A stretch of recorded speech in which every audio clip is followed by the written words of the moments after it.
Isang mapagpalayang araw po. Hindi po tayo sa ating channel Lakdan MD. At sa pagpapatuloy po pa rin po ng ating talakayan sa Republic Act 10591 o yung Comprehensive Firearms and Ammunition Regulation Act, doon po sa nilalaman ng Section 7, no? So, carrying of firearms outside of residence. Outside of residence and place of business. Okay? So, dito po, sa tatalakayan natin, ito po yung section 7.8, no? So sabi rito, members of the PNP and AFP and other law enforcement agencies o LEAs, no, may carry their license privately owned firearms in furtherance of their official duties and functions subject to the following conditions. Okay, ito po 'yan, no? Usually po kasi akala natin, no, madalas yung mga law enforcement agencies o personnel, yung mga uniform personnel, di po ba, kung ikaw ay isang police officer, di ba? Usually, ang gobyerno, binibigyan sila ng barel, ini-issuean sila ng barel. No? Meron silang mga memorandum order, memorandum receipt, letter order, di ba? Yung mga ganyan. O mission order, okay? So, usually, ganyan yan.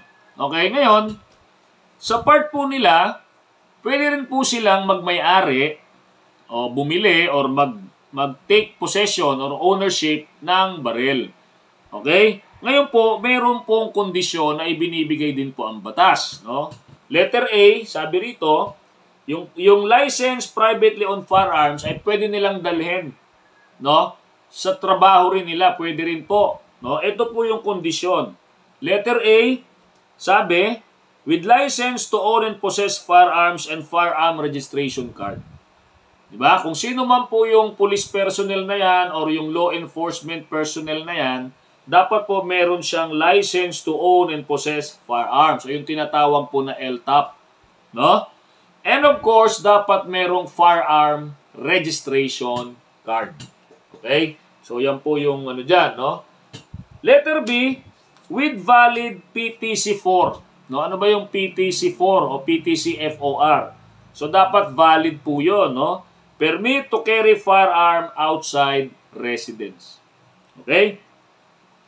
Letter C, with valid LO or MO.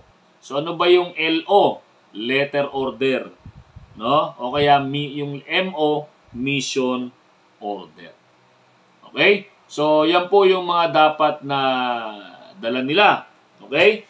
Let's say, magkaroon ng inspection. Pwede po yan. No? Papakita po nila yan. Okay? So, 7.9, members of the PNP, AFP, and other law enforcement agencies must apply for a PTC-4, LEA, in order to be authorized to carry the corresponding government-issued firearm outside of residence. Okay. So, dito po, no, yung PTC-4 LEA, yung permit to carry firearm outside residence ng isang law enforcement agency shall be issued only by the Chief PNP through PTC Core Secretariat, no? PTC Core Secretariat, and shall be valid for 1 year.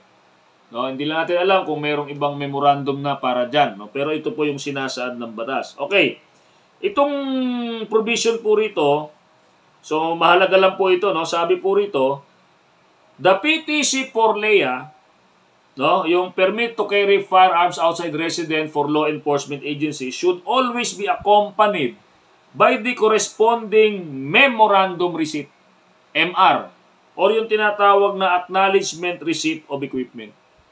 Di ba? Kung dala-dala niya yung ano niya, dapat merong MR or RE o ARE. Di ba? R, acknowledgement receipt of equipment. Okay? So, letter order, mission order shall be issued by the authorized head of office, kung sino man yung hepe, ano? Yung hepe niya, immediate superior niya doon or what, no? Yung head ng office, no? Yung pinaka-hepe, di ba? The scope of the LOMO shall only be within the jurisdiction of the issuing authority. Di ba? Nag-issue sa'yo, Chief of Police ng Pasay, Chief of Police ng ganito. So, hanggang doon lang yung visa ng letter order or mission order. No? So, So, yan po yung ilang mga provision, no? Sa susunod na talakayan po, okay? So, tatalakayin po natin, ano naman yung, let's say, dala-dala yung barel, ano yung mga dapat na, tawag niyan, gagawin, saan ba dapat ilagay, no? Whether sila ay naka-uniforme or naka-civilian. Okay? So, tatalakayin po natin yung nilalaman ng 7.11 at saka yung 7.11.1 tsaka 7.11.2. Okay, so yan po yung tatalakayin sa susunod na video. So maraming salamat po. Stay safe, be alert, and be aware.